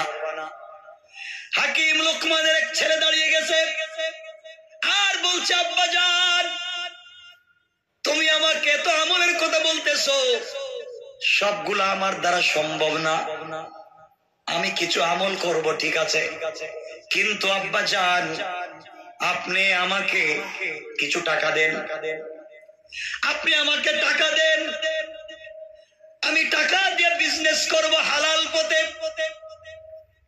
হাকিম লোকমান বললেন, বাবা আমার কাছে তো টাকা নাই, তোমাকে আমি টাকা দিতে পারবো না।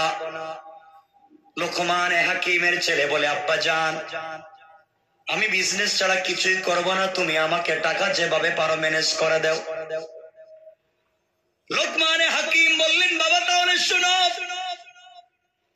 আমার এক বন্ধু আছে, এখান থেকে অনেক দূরে তার বাড়ি।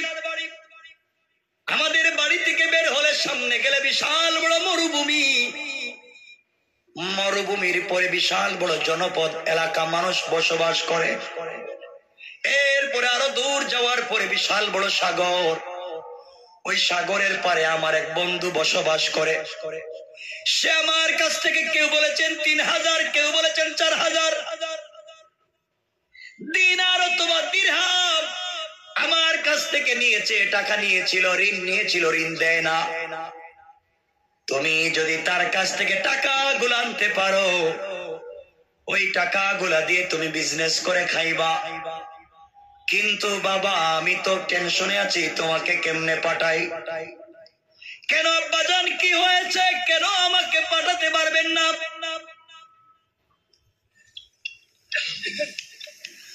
হাকিম লোকমান বললেন, বাবা তাহলে শুনো, আমার দিলে ভয় হচ্ছে, তুমি যদি এখন ঘর থেকে বের হয়ে টাকা আনার জন্য যাও, রাস্তায় কয়েকটা জায়গায় নির্ঘাত তুমি বিপদের সম্মুখীন হবা। বাবা কি ধরনের বিপদ হতে পারে? এক নম্বর বিপদ, ঘর থেকে বের হলে মরুভূমিতে গেলে তোমার পানির তৃষ্ণা লাগবে বাবা, কিন্তু মরুভূমিতে পানি পাইবা না। ওই সময় পানি পানি করে তুমি মরে যেতে পারো, আমার আশঙ্কা। 2 নাম্বার বাবা, যদি তুমি কোনোভাবে পানি পাও, তাইলে আমার আশঙ্কা ওই পানি পান করলে তুমি মরে যাইবা। কথাগুলো বুঝতেছেন? তুমি মরুভূমির মধ্যে পানি পানি করে হয়তো মরে যেতে পারো, আর যদি কোনোভাবে পানি পাও তাইলে পানি পান করেও মরে যেতে পারো। বাবা পানি পান করলে বিশ্রামের প্রয়োজন হয়, ঠান্ডা পানি পান করলে শরীর দুর্বল হয়ে যায়, বিশ্রাম করতে হয়। তুমি যদি মরুভূমির কোথাও কোনো গাছ দেখো, আর ওই গাছের নিচে তুমি যদি বিশ্রাম করতে যাও, আমার মনে হয় গাছের নিচে বিশ্রাম করলে নির্ঘাত তুমি মরে যাইবা। বাবারে তুমি যদি বেঁচে যাও, পরে তুমি গ্রামে যাও, গ্রামে গেলে গ্রামের মানুষ তোমার কাছে একটা মেয়েকে বিয়ে দিতে চাইবে, ওই মেয়ে বিয়ে করলে তুমি মরে যাইবা। আর যদি বেঁচে যাও, তাহলে আমার বন্ধুর কাছে টাকা আনতে গেলে তুমি মরে যাইবা, কারণ আমার বন্ধুর কাছে অনেক মানুষ টাকা পায়, দিনে গেলে টাকা দেয় না, তার কাছে রাত্রবেলা থাকা লাগে। আর যেই লোকটা রাত্রবেলা থাকে সকালে মরে যায়। আমি এতগুলা বিপদের সম্মুখীন তোমাকে করে 3 থেকে 4000 টাকা আনতে দিতে পারি না। সন্তান নাসুর বান্দা যেইভাবে হোক টাকা আনা লাগবে। হাকিম লোকমান বললেন, বাবা তুমি যদি টাকা আনতে হয়, আমি তোমাকে একটা ওসিয়ত করব, ওসিয়ত কি শুনবা? ছেলে বলতেছে, আব্বাজান আপনি বলেন তো কি করবেন, কি করা লাগবে? লোকমান হাকিম বলেন, আব্বাজান তুমি যখন ঘর থেকে বের হয়ে যাইবা, ঘর থেকে বের হওয়ার সময় তুমি যদি 2 রাকাত সালাতুল হাজত পড়ে বের হয়ে যাও, আমার বিশ্বাস স্বয়ং আল্লাহ তোমার হেফাজতের জিম্মাদার হয়ে যাবে। তোমাকে এতগুলো বিপদে আমি ফেলে দিচ্ছি, সাথে সাথে রাস্তাও বলে দিচ্ছি। বাবা চলার পথে যদি তুমি বিপদে পড়ে যাও, ঘর থেকে বের হওয়ার আগে 2 রাকাত সালাতুল হাজত পড়বা। মাঠে যাওয়ার পরে তুমি যে পানি ঘর থেকে নিয়ে যাইবা, মরুভূমিতে হাঁটতে হাঁটতে তুমি দেখবা তোমার বোতলের পানি গরম হয়ে গেছে। এই পানি পান করলে তুমি মরে যাইবা। ও বাবা, ওই সময় আল্লাহর কাছে 2 রাকাত সালাতুল হাজত পড়ে তুমি ঠান্ডা পানির জন্য আল্লাহর কাছে চাইবা। বিশাল মরুভূমির মধ্যখানে তুমি যখন সালাতুল হাজত পড়বা, সালাম ফিরাতে দেরি হবে আমার বিশ্বাস। ডান দিকে ফিরাইয়া দেখবা মরুভূমির এক কর্নারে বিশাল বড় একটা জঙ্গল দেখা যায়। হঠাৎ করে দেখবা জঙ্গল আগে ছিল না, এখন চলে আসছে। ওই জঙ্গলের ভিতরে তুমি যাইবা, দেখবা 2টা পাথর থেকে ঠান্ডা পানি ঝর্ণার মতো গড়ে পড়ে যায়। ওই জায়গায় গিয়ে তুমি তোমার মন ভরে পানি পান করবা, এরপরে বোতলে পানি ভরবা, শুকরিয়া আদায় করে 2 রাকাত সালাতুল হাজত পড়বা। আব্বা জান, পানি পান করার পরে তোমার ক্লান্তি আসবে, তন্দ্রা আসবে, শরীর দুর্বল হবে, ঘুমানোর জায়গা খুঁজবে, কিন্তু মরুভূমিতে কোথাও গাছ খুঁজে পাওয়া যাবে না। আমার বিশ্বাস, আবার তুমি 2 রাকাত সালাতুল হাজত পড়বা। পড়ার পরে ডান দিকে বাম দিকে সালাম ফিরাইয়া তুমি পিছন দিকে তাকাবা। পিছন দিকে তাকাইয়া তুমি দেখবা মরুভূমির মধ্যে ওখানে বিশাল বড় একটা বট গাছের মতো গাছ দেখা যায়। বাবারে, ওই গাছের গোড়ায় যদি তুমি বিশ্রাম নিতে যাও, নির্ঘাত তুমি মরে যাইবা। তোমার বিশ্রামের প্রয়োজন হবে আমি জানি, কিন্তু বিশ্রাম নিতে গেলে বিষাক্ত বিপদের সম্মুখীন হবা। বাবারে, ওই সময় তোমাকে ওসিয়ত করি, তুমি যদি ওই সময় গাছের গোড়ায় কোন মুরব্বীকে বসতে দেখো, মাথায় পাগড়ি, মুখে দাড়ি, সুন্দর লেবাস, এমন কোন মুরব্বী যদি দেখো গাছের গোড়ায় বসে আছে, ওই মুরব্বীর কাছ থেকে পরামর্শ নিবা। বৃদ্ধ লোকটা যেই পরামর্শ দেয়, সেই পরামর্শই তোমার মঙ্গলজনক হবে। কোন সুবহানাল্লাহ। বাবার, এরপরে তুমি ওই গাছের গোড়া থেকে বের হয়ে, জঙ্গলের দিক থেকে বের হয়ে তুমি যাইবা মরুভূমি ঘুরাইয়া গ্রামে। দীর্ঘদিন সফর করে গ্রামে যাইবা। গ্রামে যাওয়ার পরে গ্রামের মানুষের কাছে গিয়ে আমার পরিচয় দিবা। তুমি লোকমান হাকিমের ছেলে, এটা বলবা। এই গ্রামের এলাকার মানুষ, মহল্লার মানুষ, এই দেশের মানুষ আমাকে বড় ভালোবাসে। আমার নাম শুনলে, বড় হুজুরের ছেলের কথা শুনলে সবাই তোমাকে আদর সোহাগ ভালোবাসা দিবে। বাবারে, ওই জায়গায় যাওয়ার পরে বেশি দিন থাকবা না, 3 দিনের উপরে থাকবা না। কিন্তু আরেকটা ওসিয়ত করে দেই, যাওয়ার পথে সফরে তুমি চাইবা মুরব্বীকে সাথে নিয়ে যাওয়ার। যদি ওই মুরব্বী লোকটা তোমার সাথে যায়, তাহলে তোমার জন্য মঙ্গল হবে। ওই জায়গায় 3 নম্বর দিন শেষ হয়ে গেলে সন্ধ্যার পরে ওই দেশের সকল জনগণ তোমার কাছে বিশ্ব সুন্দরী একটা মেয়েকে নিয়ে আসবে, আর বলবে তাদের দেশের বিশ্ব সুন্দরী মেয়েটাকে বিয়ে করতে। বাবারে, মেয়ের চেহারার দিকে তাকাইলে তুমি পাগল হয়ে যাইবা। তোমার মন চাইবে তুমি বিয়ে করতে, কিন্তু আমি বললাম তুমি বিয়ে করলে তুমি বিপদে পড়ে যাইবা। বিপদ থেকে যদি বাঁচতে চাও, 2 রাকাত সালাতুল হাজত পড়ে ওই মুরব্বী যদি তোমার সঙ্গে থাকে, তার কাছ থেকে পরামর্শ নিবা। সে যেই পরামর্শ দিবে, সেই পরামর্শ তোমার জন্য মঙ্গলজনক হবে। কোন আওয়াজ করে সুবহানাল্লাহ। ও বাবা, এরপরে ওই গ্রাম থেকে বের হয়ে তুমি আমার বন্ধুর কাছে টাকা আনতে যাইবা। ওখানে যাওয়ার পরে তোমাকে টাকা দিবে না, বলবে রাত্রবেলা থাকবার জন্য, তুমি থাকবা না। থাকতেই যদি হয় 2 রাকাত সালাতুল হাজত পড়বা। মুরব্বী থাকলে তার কাছ থেকে পরামর্শ নিবা। ওই মুরব্বী ওই জায়গায় থাকবার কথাও যদি বলে, তাহলে তার কথায় মঙ্গল আছে। কোন সুবহানাল্লাহ। সন্তানকে লম্বা ওসিয়ত করে দিলেন, কষ্ট হচ্ছে, আর বলে দিলেন যত বিপদ পড়বা সবসময় কি করবা, 2 রাকাত সালাতুল হাজত পড়বা, আর তোমার বিপদের কথা আল্লাহর কাছে বলবা।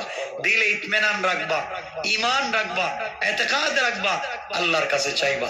লোকমান হাকিমের ছেলে, বাপ কা বেটা, বাপই তো বিশাল বড় বাপ, ঠিক না? যার কথা আল্লাহ কোরআনে কোট করেছে। সন্তান যাচ্ছে, বিদায় দিচ্ছে, এক বোতল পানি দিয়েছেন, একটা মুসল্লা দিয়েছেন, সময় হলে নামাজ পড়ো আর পানি পান করো। লুকমান হাকিমের ছেলে বের হয়ে যাচ্ছেন, আর আপনাদের মনে হচ্ছে ঘুম পাচ্ছে। হ্যাঁ, একটু হাত উঠে দেখেন কারা কারা ঘুমাইছেন। আল্লাহ, হাত উঠে ঘুমাইছেন এত মানুষ? সবাই হাত উঠে তাকবীর দেন, হাত উঠান, আওয়াজ করে সবাই বলেন নারায়ে তাকবীর। এই আওয়াজ না, জোরে দেন, হাত উঠে রাখেন, সবাই বলেন নারায়ে তাকবীর, নারায়ে তাকবীর। দিন ইসলাম, দিন ইসলাম।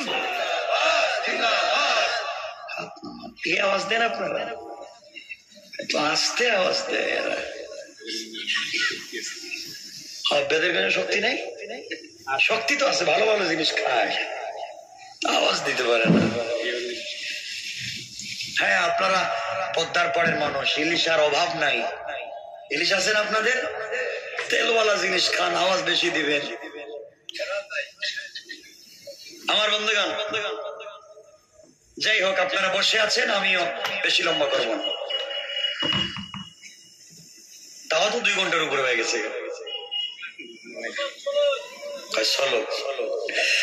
আমার মুসলমান বন্ধুগণ, গভীর মনোযোগ। হাকিম লুকমানের ছেলে বের হয়ে গেলেন। যাবার সময় বাবার কপালে চুম্বন করে সালাম দিয়ে অনুমতি নিয়ে বের হয়ে গেলেন। বন্ধুগণ, বাবাকে খুশি করে বের হয়ে যাচ্ছেন। বাবা বলছেন, বাবা, ঘর থেকে বের হয়ে যাওয়ার আগে তোমাকে আল্লাহর কাছে আমানত রেখে যদি যেতে পারো, এই জন্য তুমি 2 রাকাত সালাতুল হাজত পড়ে যাও।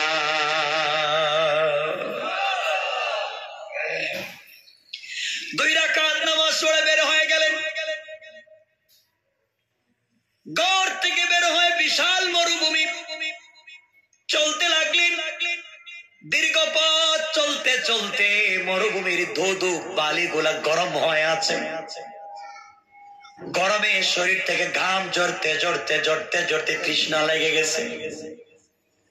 বাবা বলছিলেন তৃষ্ণা লাগবে, নিজের বোতলের পানিতে হাত দিয়া দেখেন বোতলের পানি আগুনের মতো গরম।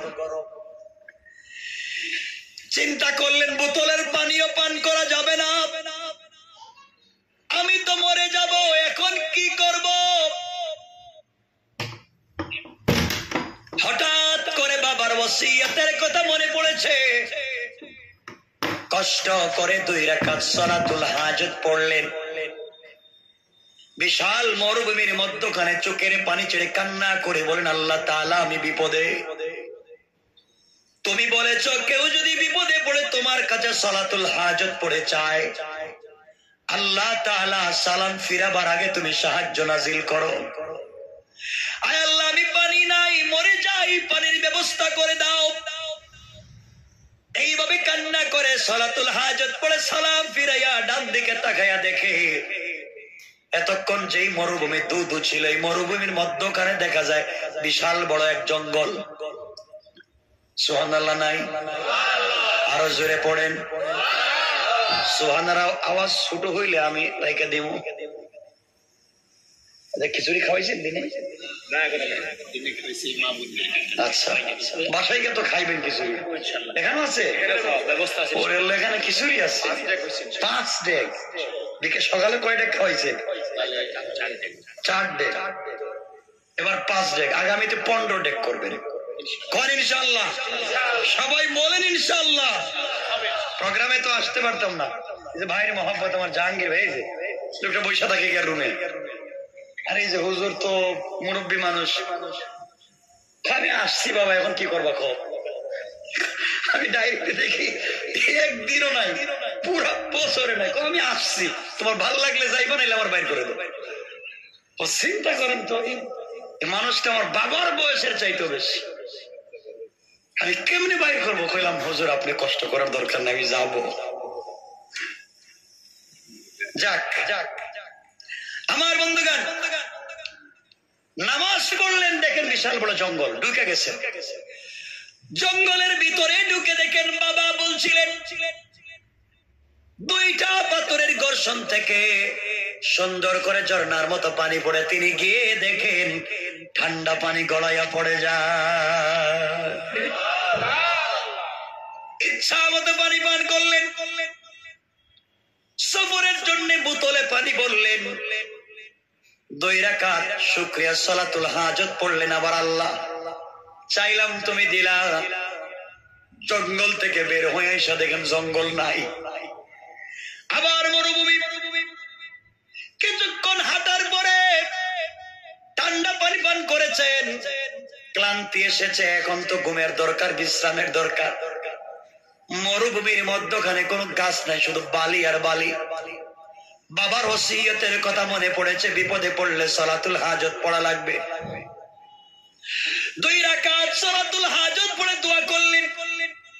দোয়া করে পিছন দিকে তাকায়া দেখেন বিশাল মরুভূমির মধ্যে ওখানে বট গাছের মতো বড় একটা গাছ দেখা যায়। দৌড়াচ্ছেন গাছের গোড়ায় গিয়ে বিশ্রাম নিবেন। হঠাৎ মনে পড়েছে আব্বা বলেছেন গাছের গোড়ায় বিশ্রাম নিতে গেলে বিপদ আছে, মরে যাওয়ার আশঙ্কা আছে। একদিকে বিশ্রামের প্রয়োজন, অপরদিকে বাবার ওসিয়ত। গাছের গোড়ায় না গিয়া ঘুরে যাচ্ছেন, যদি মরে যাই। হঠাৎ করে গাছের গোড়ার থেকে আওয়াজ এসছে, যুবক যাইও না। তাকায়া দেখেন গাছের গোড়ায় এক মুরব্বি বসা। আল্লাহু আকবার বলেন। আমার বাবা তো আমাকে বলেছিলেন কোন মুরব্বি বসা থাকতে পারে। জিজ্ঞেস করেন আঙ্কেল এখানে আপনি কি করেন? কিছু করি না। বাবা তুমি এখানে কেন আসছো? আমি লুকমানে হাকিমের ছেলে, অনেক দূরে সফরে যাব, কিন্তু এদিকে এসে আবার ঘুরে গেলা কেন? আব্বা জান বলেছিলেন গাছের গোড়ায় বিশ্রাম নিলে বিপদ হবে, বাবার কথা রক্ষা করা লাগবে, বিপদে পড়ে যাব না হয়, এই জন্য বিশ্রাম না করে চলে যাচ্ছি। মুরব্বি ডাক দিয়া বললেন, যুবক তোমার বাবা কি বলে নাই কোন মুরব্বিকে যদি পাও সে যদি কোনো পরামর্শ দেয় মানবা? কয় হ্যাঁ আমার আব্বা তো ওই কথা বলছে, যদি কোনো মুরব্বিকে পাও সে কোনো কথা বলে মাইনো, অসুবিধা হবে না। সুতরাং তোমার বাবা যদি ওই কথা বলে থাকে, আমি তো একজন মুরব্বী মানুষ, তুমি গাছের গোড়ায় বিশ্রাম নিতে থাকো, যদি কোনো বিপদ আসে এগুলো আমি দেখে নেব। সুবহানাল্লাহ। লোকমান হাকিমের ছেলে ওই মুরব্বীর রানের উপরে মাথা রেখে দীর্ঘ পথ চলে ক্লান্ত পরিশ্রান্ত শুয়ে পড়লেন। দীর্ঘক্ষণ যখন বিশ্রাম নিচ্ছেন, হঠাৎ করে গাছের গোড়ার থেকে বিষাক্ত বিষধর সাপ বের হয়ে লোকমান হাকিমের ছেলের মাথার মধ্যে আঘাত করল। বিষ দিয়ে পুরো বডিকে কালো করে দিয়েছে। মুরব্বী তাকায়া দেখেন লোকমান হাকিমের ছেলে তো মরে যায়। আমার বন্ধুগণ, কিছুক্ষণ পরে লোকমান হাকিমের ছেলে ঘুম থেকে উঠে গেলেন। উঠেই দেখে সাপের অর্ধেক নড়াচড়া করে। আঙ্কেল এখানে সাপ নড়ে, আরেকটা গেল কই? অর্ধেক দেখা যায়, অর্ধেক নাই। মুরব্বী বললেন, বাবা বুঝবা না, আরো সামনে গেলে বুঝবা। তুমি জানো না একটা সাপ, তুমি ঘুমেছিলে, তোমার মাথায় আঘাত করে বিষ দিছিল, আমি ওকে তোমার মাথায় ধরে বিষ নিয়ে পরে কাইটা ফেলাইছি। আঙ্কেল দেরি হয়ে যাচ্ছে, আমি অনেক দূরে যাব, টাকা আনবো 3 থেকে 4 হাজার। এই কথা বলে বস্তা ব্যাগ কাঁধে নিয়ে লোকমান হাকিমের ছেলে চলে যায়। হঠাৎ মনে পড়েছে আব্বা জান বলেছে চলার পথে আরো বিপদ হতে পারে,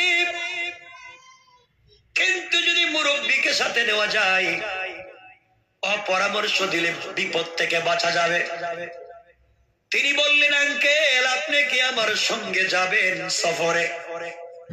মুরব্বী বলছেন, বাবা তুমি যদি নিতে চাও আমার যেতে আপত্তি নাই। আরো জোরে, আরো জোরে। 2 জন মিলে সফর শুরু করলেন। দীর্ঘ পথ চলবার পরে 2 জন মিলে যখন একটা গ্রামে ঢুকে পড়লেন, গ্রামের মানুষের কাছে লোকমান হাকিমের পরিচয় দিলেন। সবাই লোকমান হাকিমের পরিচয় পাইয়া তার ছেলেকে বড় আপ্যায়ন করে, মূল্যায়ন করে, মেহমানদারি করায়, খাওয়ায়, হাদিয়া দেয়, বড় ইজ্জত করে। 3 দিন থাকলেন। যেদিন চলে যাবেন, এলাকার সকল মানুষ মিলে তাদের দেশের সব থেকে বিশ্ব সুন্দরী একটা মেয়েকে ধইরা বলতেছে, বাবা তুমি এই মেয়েটাকে বিয়ে করো, তাহলে লোকমান হাকিমের সঙ্গে আমাদের সম্পর্কটা থেকে যাবে। লোকমান হাকিমের ছেলে বললেন, না না, আমার বাবা নিষেধ করেছেন, বিয়ে করলে বাঁচবো না। আমি আমার বাবার কথা ফেলে দিতে চাই না, তোমরা নিয়ে যাও, বিয়ে করবো না। সবাই যখন মেয়েটাকে নিয়ে চলে গিয়েছে, লোকমান হাকিমের ছেলে চক্ষু বন্ধ করলে যেন ওই মেয়েটাকে দেখেন। এত সুন্দরী মেয়ে পৃথিবীতে কোনোদিন তিনি দেখেন নাই। তার মন চাই এই মেয়েটাকে বিয়ে করতেই হবে, কিন্তু বাবা বলেছেন বিয়ে করলে বিপদ আছে। চিন্তা করেন, আমি বিয়ে না করলে তো আরেকজন করবে। এত সুন্দরী মেয়েকে বিয়ে না করে কি যাওয়া যায়? কিন্তু বিপদ তো হবেই, আমার বাবা বলেছেন। হঠাৎ মনে পড়েছে, বাবা বলেছেন বিপদে পড়লে 2 রাকাত সালাতুল হাজত পড়বা, আর মুরব্বি থাকলে তার কাছ থেকে পরামর্শ নিবা। লোকমান হাকিমের ছেলে মুরব্বির কাছে বলছেন, আঙ্কেল একটা কথা বলতে লজ্জা হয়, না বলে পারি না। যেই মেয়েটাকে ওরা দেখাইলো, এই মেয়েটাকে বিয়ে না করলে আমি বাঁচবই না। এত সুন্দরী মেয়ে কি দুনিয়ার জমিনে হতে পারে? আমি পাইলাম আরেকজন যদি বিয়ে করে, আমি তো হতভাগা। কিন্তু বাবা বলেছেন বিয়ে করলে বিপদ আছে, বাবার কথাও রাখতে হবে, আর মেয়েটাকেও আমার বিয়ে করা লাগবে। এখন আমি কি করব? মুরব্বি বললেন, তোমার বাবা কিছু বলে নাই? বলেছে বিপদের সম্মুখীন হলে 2 রাকাত সালাতুল হাজত পড়তে, আর আপনি থাকলে আপনার কাছ থেকে পরামর্শ নিতে। আমি 2 রাকাত সালাতুল হাজত পড়বো, আপনি বলেন কি করব? মুরব্বি বলে, তোমার কি মন চায় বিয়ে করতে? না করলে কি অসুবিধা? অবশ্যই অসুবিধা। এমন সুন্দরী মেয়েকে রেখে যাইতে মন চায় না। মুরব্বি বললেন, বাবা তুমি বিয়ে করো, কিছু যদি হয়ে যায় আমি দেখে নেব। সুবহানাল্লাহ রাজুরে। রাত্রবেলা লোকমান হাকিমের ছেলে বললেন, এলাকার মানুষকে বললেন আমি বিয়েতে রাজি। বিয়ে হয়ে গেল। সংক্ষেপ করে বলি, 2 রাকাত সালাতুল হাজত পড়লেন। মুরব্বি বলছেন যা হয় তিনি দেখবেন। বিয়ে করার পরে পরের দিন সকালবেলা ফুলসজ্জা, রাত্র হয় নাই। পরের দিন সকালবেলা মুরব্বি আঙ্কেল আর লোকমান হাকিমের ছেলে রাস্তা দিয়ে হাঁটে। আগামী রাত্র তাদের ফুলসজ্জার রাত্র। রাস্তা দিয়ে যখন হেঁটে যায়, এলাকার যুবকেরা লোকমান হাকিমের ছেলের দিকে আঙ্গুল দিয়া দেখায়, এই যে ছেলে। এলাকার মানুষ লোকমান হাকিমের ছেলের দিকে তাকাইয়া হাসে, মস্করা করে, বিদ্রুপ করে, আর কিছু লোক কান্না করে। লোকমান হাকিম বললেন, কি রে, আমি তো তোমাদের দুলাভাই। লোকমান হাকিমের ছেলে বললেন, আমি তোমাদের দুলাভাই, তোমরা আমার দিকে তাকাইয়া হাসো কেন, কান্দো কেন? ব্যাপারটা বুঝি না। সবাই ডেকে ডেকে বলছে, লোকমানে হাকিম কত বড় পরহেজগার, শিক্ষিত মানুষ, কত বড় হেকমতওয়ালা, তার ঘরে যে এত বড় আহাম্মক জন্ম নিছে আমরা জানি না। যুবক রে, তুই যে বিয়ে করলে আমরা এই জন্য মস্কারা করি আর কান্দি, তুই তো আজকে রাত্রে মইরা যাবি। লোকমান হাকিমের ছেলে বলেন, মারি কি, বিয়ে করলে কি মানুষ মইরা যায়? কই তুই জানিস না এই মেয়েটার তোমার আগে আর 10 জায়গায় বিয়ে হয়েছে। কয় জায়গায়? সবাই বলেন, তোমার আগে আরো 10 বার বিয়ে হয়েছে। যেই যুবকের সঙ্গে এই মেয়েটার বিয়ে হয়েছে, ফুলসজ্জার রাত্রে, বাসর রাত্রে যাওয়ার পরে সকালবেলা তার লাশ আসে, বাঁচে না। এইভাবে 10 জন বিয়ে করছে, 10 জন মারা গেছে। এবার তুমি 11 নম্বর চিন্তা করলাম তোমার শেষবার দেখি, কালকে তো মইরা যাইবা। লোকমান হাকিমের ছেলেকে কই কি, বাবা তো কইছিল বিপদে পড়ো, মহা বিপদে দেখতেছি, সত্যি মরে যাইব। পুরো এলাকার মানুষ কয় হ্যাঁ, 10 জন বিয়ে করছে, 10 জনই মরছে, তুমি 11 নম্বর, তোমারও মরা লাগবে। এখন লোকমান হাকিমের ছেলে আঙ্কেলের পা ধরছকে বাঁচাও, এখন বাবা বাঁচাও, এখন করলাম কি, এখন কেমনে বাঁচি, মরা তো লাগবে।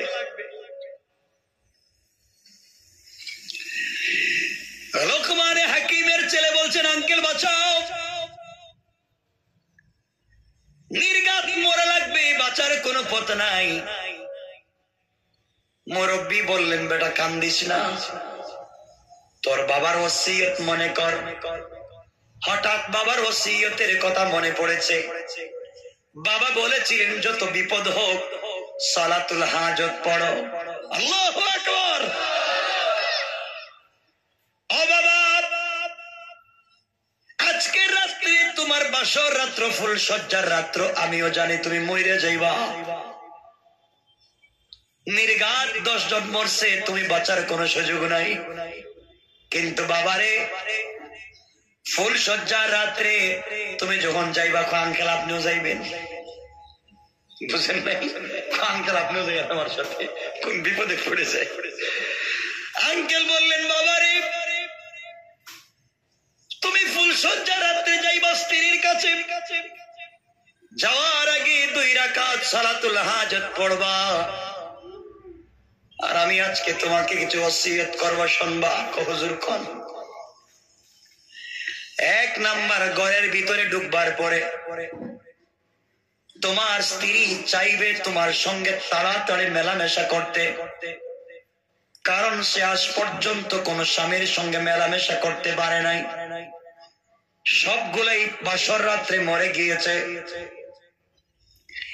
এই জন্য যুবক শোনো, তোমার কাঁধের ব্যাগটা আমার কাছে রেখে যাইবা, যাওয়ার সময় ওযু করে 2 রাকাত সালাতুল হাজত পড়ে যাইবা। ঘরের ভিতরে ঢুকলে স্ত্রী তোমার সঙ্গে মেলামেশা করতে চাইবে, তুমি এদিক সেদিক কথা বলে সময় কাটাইয়া দিবা। কাটাইয়া দেওয়ার পরে স্ত্রীকে বলবো অবশ্যই তোমার সঙ্গে মেলামেশা হবে। এই কথা বলে 1-2 ঘন্টা কাটাইয়া তুমি হঠাৎ বলবা আমার পেটে ব্যথা করতেছে, ওয়াশরুমে যাওয়া লাগবে, বাথরুমে যাওয়া লাগবে। এই কথা বলে বলবা আমাকে একটা বদনা দাও, লুটা দাও, পাত্র দাও, যা নিয়ে ওয়াশরুমে যাওয়া যায়। স্ত্রী যদি কোনো পাত্র দেয়, ওই পাত্র নিয়ে তুমি আমার কাছে চলে আসবা, আমার কাছে আইনা জমা দিবা। এরপরে আমি যা বলি শুনবা। হুজুর, ঘর থেকে যদি বাইরে দিতে পারি না, মইরে যাই, ঢুকলে যদি মইরে যাই, ডর নাই? আপনারা যখন বউ থাকো, আমি গেলাম, আমি গুলিস্তান, আমি দরকার নাই, মোবাইল বন্ধ করে ভাগবার, রাস্তা থেকে বড় কত করে দোয়া পড়ে লা ইলাহা ইল্লা আনতা সুবহানাকা ইন্নী কুনতু মিনাজ জালিমিন। আল্লাহ বাঁচাইছো তুমি বিপদ থেকে, থাকো তোমার। আমার বন্ধুগণ, এক পর্যায়ে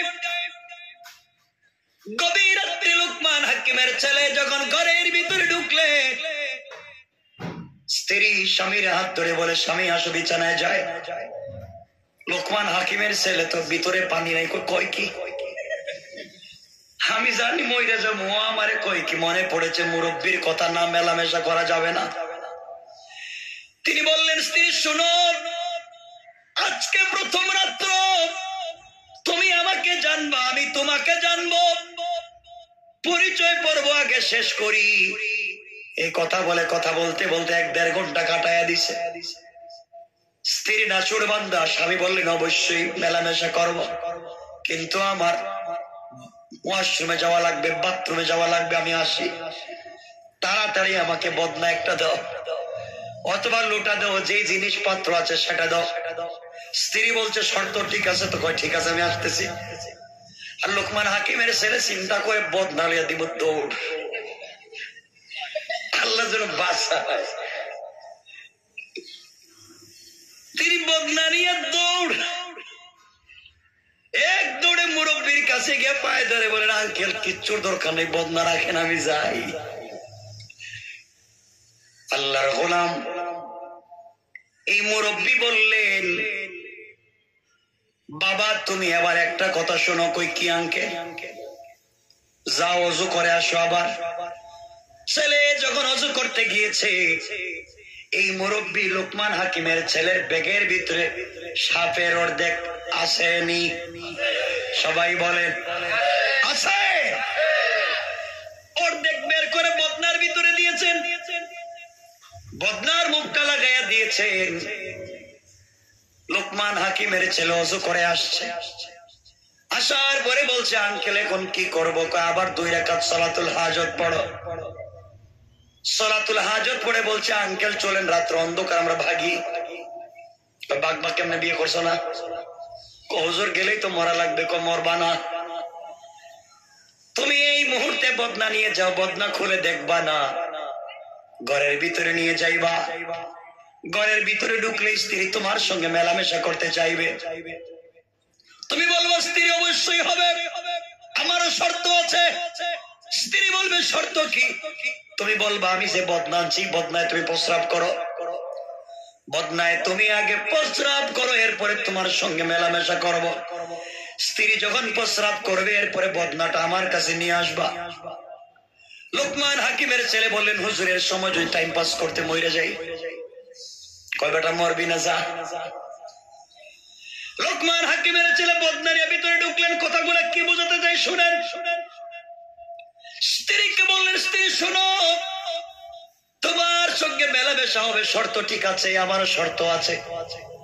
শর্ত হলো তুমি বদনায় প্রস্রাব করা লাগবে, এরপরে মেলামেশা করব। এদিকে রাত্রবেলা ডুম ছিলেন নি আপনারা? ডুম কার নাম? ডুম লাশ কাটে যারা, কি করে লাশ কাটে না ডুমেরা? যারা লাশ কাটে, লাশ নিয়ে যায়, হঠাৎ দেখা যায় গাড়ি নিয়ে ডুম 10 জন হাজির। লোকমান হাকিমের ছেলে, হুজুর আমি জীবিত, এরা দেখতেছি আইছে আমার নেওয়ার জন্য, আমি তো মরি নাই। লোকমান হাকিমের ছেলে জিজ্ঞাসা, তোমরা কি রে? তুমি যে মরবা আজকে রাত্রে, কালকে সকালে নিয়ে যাইবে। ছেলে ধরছে মুরব্বীর পাকে, আমার বাঁচাও, আমি জীবিত, এরা কই মরে যাইব সকালে। যা, আমি কইছি আজকে মরবে না। দেখেন কিন্তু আমি কিন্তু চিৎকার দিন ঘর থেকে, যা। লোকমান হাকিমের ছেলে ঘরে গেলেন, স্ত্রীকে বললেন, স্ত্রী সব ঠিক আছে, বদনায় প্রস্রাব করা লাগবে। স্ত্রী রাজি। স্ত্রী যখন প্রস্রাব করেছে, প্রস্রাব করার পরে সাথে সাথে তিনি এই বদনার মুখটা বন্ধ করে এক দৌড়ে নিয়ে আসছে। কারণ মুরব্বী বলছে, স্ত্রী প্রস্রাব করার পরে বদনা নিয়ে আমার কাছে আসবা। আবার লোকমান হাকিমের ছেলে আবার দৌড়তে নিয়ে এসেছে। এই মুরব্বী বলছেন, বাবা এবার যখন নিয়ে এসেছো, বদনার মুখটা খুলে একটু ঢালো। লোকমান হাকিমের ছেলে যখন বদনাটা ঢালছে, ঢালার পরে দেখে বিষাক্ত 2টা বড় বড় সাপ আর একটা কাটা সাপ। আল্লাহু আকবার, আরো জোরে বলেন আল্লাহু আকবার। লোকমান হাকিমের ছেলে ভয় পেয়ে চিৎকার দিয়ে উঠছে, হুজুর এটা কি? সাপ আসলো কোত্থেকে? মুরব্বী বলছেন, বাবারে এই অর্ধেক কাটা সাপ হলো গাছের গোড়ায় অর্ধেক রাখা, তোমার বেগে রাখছিলাম, অর্ধেক বিপদে বন্ধু কাজে লাগবে, তোমার বদনার ভিতরে দিয়েছিলাম। জানতাম কেন তার 10 জন স্বামী মারা গিয়েছে, কারণ ওই মহিলার পেটে 2টা সাপ ছিল, বিষাক্ত 2টা সাপ ছিল। মেলামেশা করতে গেলেই স্বামীদেরকে দংশন করে মেরে ফেলতো। আজ যখন এই বদনার ভিতরে স্ত্রীকে প্রস্রাব করতে বলেছ, ভিতরের সাপ যখন দেখছে বদনার ভিতরে আর একটা সাপ, তাদের জিদ লাগছে আর একটা আইলো কোত্থেকে, ওরে মারবার জন্য ওরা 2টা বের হয়ে আসছে। ওই 3টা হইলো সাপ, তোমার স্ত্রীর পেটে ছিল 2টা, কাটা হলো, এগুলা নিয়ে এসছি, আর তুমি মেলামেশা করলে মরবে না। আল্লাহু আকবার। হুজুর আর যাওয়ার দরকার নাই, বাবা কি কইতেছেন এগুলা, এখন যাও। লোকমান হাকিমের ছেলেকে আবার বললেন বাবা নামাজ পড়ো। 2 রাকাত সালাত পড়ে আবার গেলেন। লম্বা কথা সংক্ষেপ করে বলে স্ত্রীর সঙ্গে মেলামেশা করলেন, মরলেন না। রাত্রবেলা ঘুমিয়ে পড়লেন। সকালবেলা ঘুম যখন লাশ কাটা মানুষ গেছে লাশ আনতে, দরজা তো কেউ খুলে না, ভাঙ্গা তারা ভিতরে ঢুকছে। ঢুকা দেখে 2 জন 2 জায়গায় ঘুমায় আছে, মনে করছে মইরা গেছে। লোকমান হাকিমের ছেলের পা ধরে দিছে, টান উঠে গেছে। কয় টানস কেন? ওরে বাবা মরে না দেখি, ও দেখি মরে নাই আজকে, সবগুলো মইরা যে আজকে দেখি মরে না। এরা দিছে দৌড়, মনে করছে এটা জিন্নাত, প্রতিদিন মরে আজকে মরলো না কেন? এরা দিছে দৌড়, বাহিরে গিয়ে বাপ ও মরে নাই, ও জিন্নাত। লোকমান হাকিমের ছেলে বের হয়ে আসলেন আর বললেন আঙ্কেল বেঁচে গেলাম তো, মরলাম না।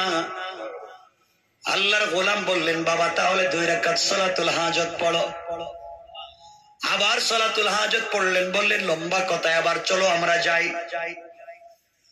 ওই জায়গায় গিয়ে তোমার বাবার বন্ধুর কাছ থেকে টাকা নিয়ে আসতে হবে, মনে আসেনি? সংক্ষেপ করে দিচ্ছি। টাকা আনার জন্য যেতে লাগলেন। মুরব্বী স্ত্রীকে বললেন স্ত্রী তুমি গ্রামে থাকো, আমি আসতেছি তোমাকে নিয়ে যাব। 2 জন গেলেন টাকা আনার জন্য। বাবার বন্ধুর কাছে গিয়ে বলেন আব্বাজান বলছে টাকা দিতে। মুরব্বী বলছে আমি টাকা দিতে রাজি, কিন্তু টাকা নিতে হলে আমার কাছে রাত্রবেলা থাকা লাগবে, সকালবেলা তোমাদের কাছে টাকা দিব। এর অর্থ হলো যারাই তার কাছে নিতে যায় তাদেরকে রাত্রে জবাই করে ফেলে। লোকমান হাকিমের ছেলে চিন্তা করলেন বিপদ তো দেখতেছি, কি করা যায়? মুরব্বীর সঙ্গে পরামর্শ করলেন। মুরব্বী বললেন বাবারে তুমি 2 রাকাত সালাতুল হাজত পড়ো, আমার বিশ্বাস তুমি যেই রবের উপরে ঈমান এনেছো, এই সালাতুল হাজতের কারণে যেই রব এত এত বিপদ থেকে তোমাকে বাঁচিয়ে দিয়েছে, আজকে রাতের বিপদ থেকে আমার বিশ্বাস তোমাকে বাঁচাইয়া দিবে।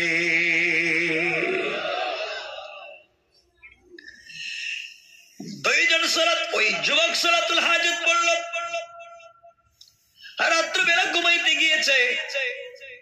এই মুরব্বীকে লোকমান হাকিমের ছেলেকে লোকমান হাকিমের বন্ধু দেখা যায় সাগরের মধ্যখানে বাড়ি বানাইছে, 2 তলা বাড়ি। নিচতলায় তাদের 2 জনকে থাকতে দিয়েছে। 2 তলায় এই মুরব্বী এক রুমে থাকে। আমরা তোমার বাবার মেহমান। লোকমান হাকিমের ছেলে আমরা 2 জন নিচতলায় ভয় পাই, তোমার রুমে কি জায়গা দিবা? ওরা 2 ভাই বললো আঙ্কেল আপনারা মেহমান, আপনারা আমার রুমে থাকেন, আমরা 2 ভাই যাই আপনাদের রুমে।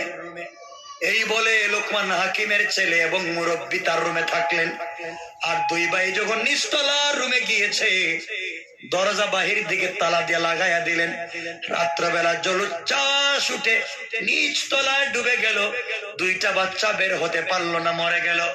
সকালবেলা লোকমান হাকিমের 2 ছেলে, লোকমান হাকিমের ছেলে আর ওই মুরব্বী বৃদ্ধ লোকটার কাছে গিয়ে বলছেন আঙ্কেল টাকা দেন। লোকটা চিন্তা করে কিরে ওরা কি মরলো না? নিচতলায় দিলে তো মরে যাচ্ছে, দেখি মরে নাই। তোমরা কি মরে নাই? কয় না, আমরা 2 তলায় ছিলাম তো, আমার ছেলে কই কই নিচতলায় যান।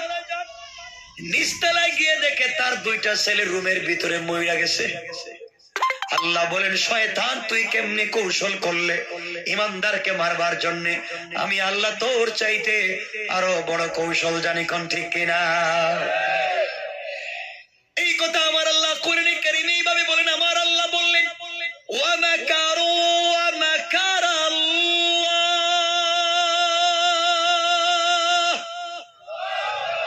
ওয়াল্লাহু খায়রুল মাকিরিন।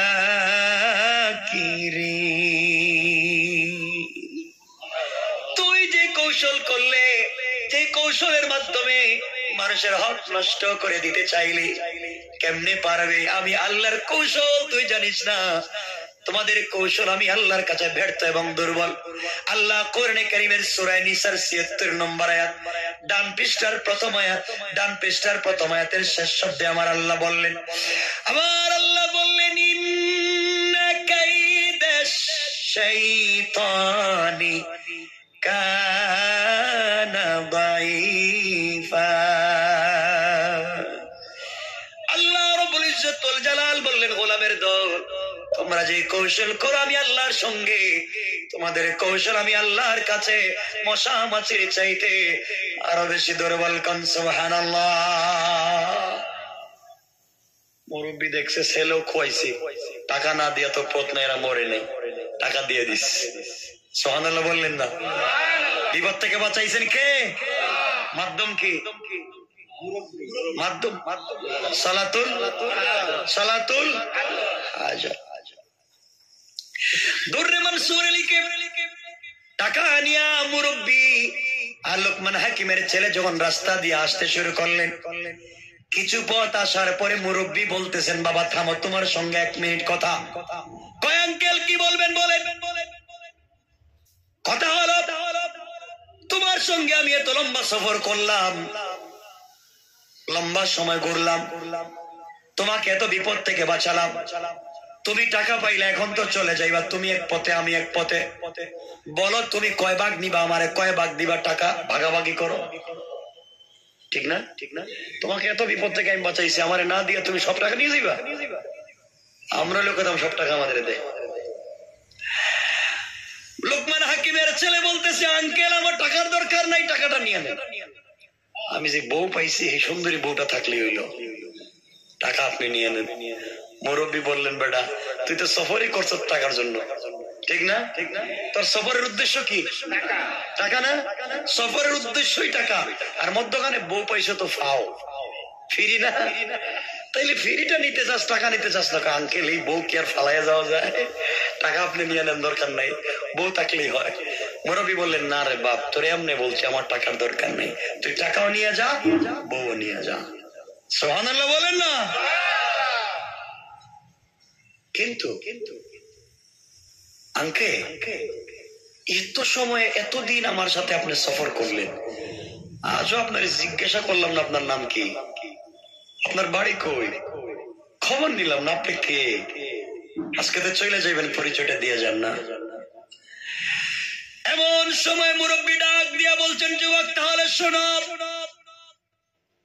আজ থেকে তোমার রাস্তা একটা আমার রাস্তার একটা তুমি এই মুহূর্তে নিরাপদে বাড়িতে যাইতে পারবা বউ নিয়ে যাও টাকাও নিয়ে যাও আপত্তি নাই আর বাড়িতে গেলে তুমি তোমার বাবার কাছে আমার সালাম দিবা আমার পরিচয় তোমাকে দেই আমি দুনিয়ার সাধারণ কোন মানুষ না আল্লাহু আকবার আমি দুনিয়ার সাধারণ কোন মানুষ না তুমি ঘর থেকে বের হওয়ার সময় প্রথম দিন যেই 2 রাকাত সালাতুল হাজত পড়েছো সালাতুল হাজত পড়লে আল্লাহ তার জিম্মাদারিতে তার গোলামকে হিফাজতের জিম্মাদার তোমাকে হিফাজতের জিম্মাদারি আল্লাহ নিয়েছে এই জন্য আল্লাহ 1-2 ফেরেশতা নিযুক্ত করে দেন ও গোলাম